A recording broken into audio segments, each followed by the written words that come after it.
Today we will discuss the complex numbers. In order to introduce the complex numbers, let me try to solve a quadratic equation. Say x square plus 2x plus 5 is equal to 0. If I try to compare this quadratic equation with its standard form, which is ax square plus bx plus c is equal to 0, we know the solution is x is equal to minus b plus minus under root b square minus 4ac upon 2a. If I just compare the standard form with the example that we have taken, we could get a is equal to 1, b is equal to 2 and c is equal to 5. Let me just try to solve the value under the square root, and that will open up a lot of things that we can consider. So this will be b square minus 4ac, the square root of that, which will be 2 square minus 4 into 1 into 5, which is 4 minus 20, which is again square root of minus 16, which I can write as minus 4 into 4. So this 4 would come out, and what remains inside is minus 1, square root of minus 1. Now we don't know of a real number which when squared gives us minus 1. So this gives rise to the area of complex numbers, where I can write this as 4i considering the fact that I square is equal to minus 1 or I is equal to square root of minus 1. So now I can define a complex number z to be an ordered pair xy, where x is the real part of z and y is the imaginary part of z. And this adds a new dimension to our number line. Till now the number line that we knew of is simply a straight line where every real number could be located, starting with 0, 1, 2, 3 and the negative numbers on the left hand side, so forth. So all the integers, all the whole numbers, all the rational numbers like 1.3, 1.5, 8.9, they could be located.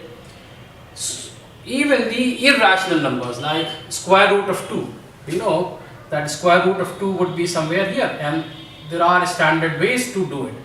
You take 1 over here and a vertical value of 1, so this together gives you square root of 2, and then you draw an arc and you get square root of 2.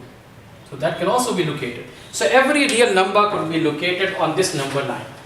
But when this complex number comes in, that is when we have to add a new dimension, and that new dimension would be on the y-axis, which is the imaginary axis, in addition to the real axis that we already have.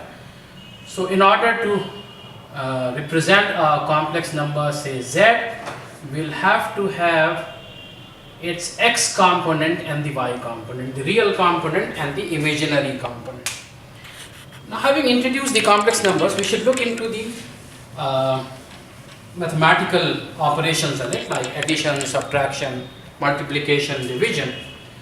Addition is fairly simple, wherein z1 plus z2, if it has to be done, which means x1 plus iy1 plus x2 plus iy2 would require the real numbers, the real portion of it to be added together and the complex value to be added together, the imaginary component to be added together. For example, if I wish to do 4 minus 3i plus 2 minus 8i, to evaluate I simply need to add up the real part, which will be 6, and simply need to add up the imaginary part, which would be 11. Subtraction is also something very similar. z1 minus z2 would simply be x1 minus x2, the real part, and y1 minus y2, the imaginary part.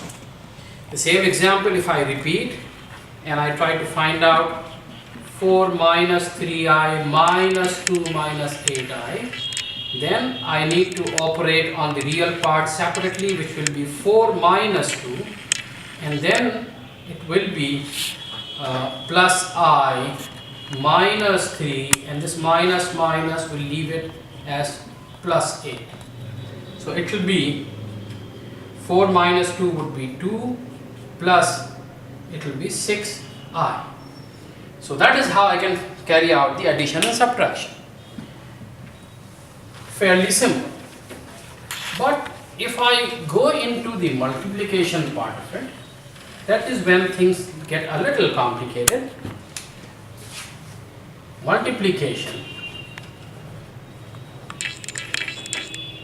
can be carried out with two complex numbers, which is x1 plus iy1 into x2 plus iy2. I'll make use of the distributive property that we already know of. So it will be x1 into x2 plus I x1 into y2 plus I x2 into y1 plus I square y1 y2. Now this I square we know is minus 1. So I can rewrite it by saying that x1 x2 minus y1 y2 would be the real part of the resultant product, and the imaginary part would be x1 y2 plus x2 y1. Taking an example, suppose I pick up the same example, 4 minus 3i into 2 minus 8i, distributive property, 4 to the 8, then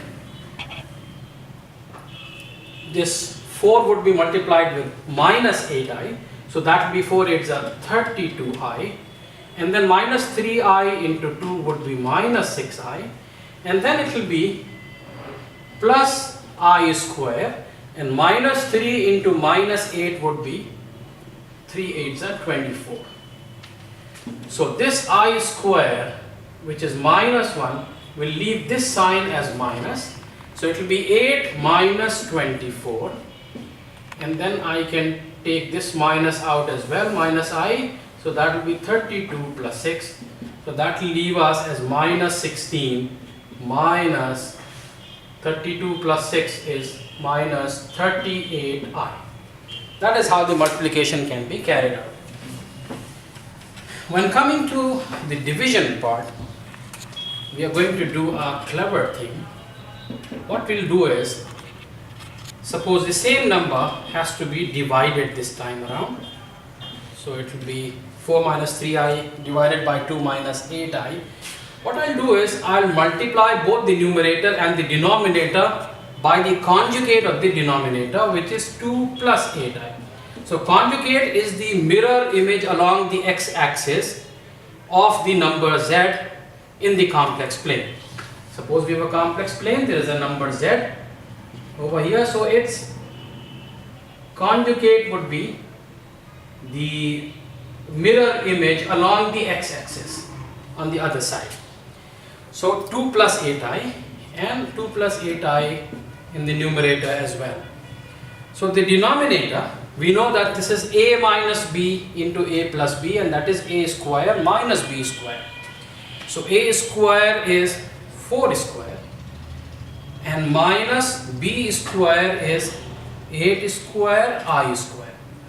On top, 2 square. that will be, I'm sorry, that will be 2 square minus 8 square I square.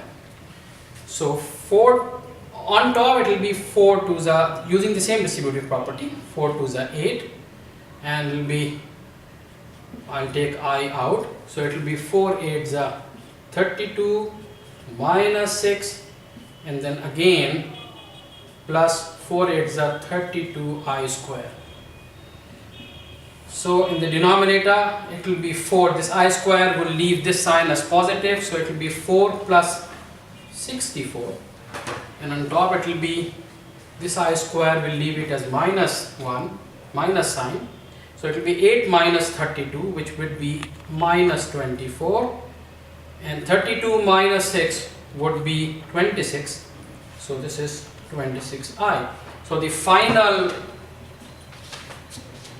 result after the multiplication would be minus 24 divided by 4 plus 64 is 68, and plus 26 upon 68i.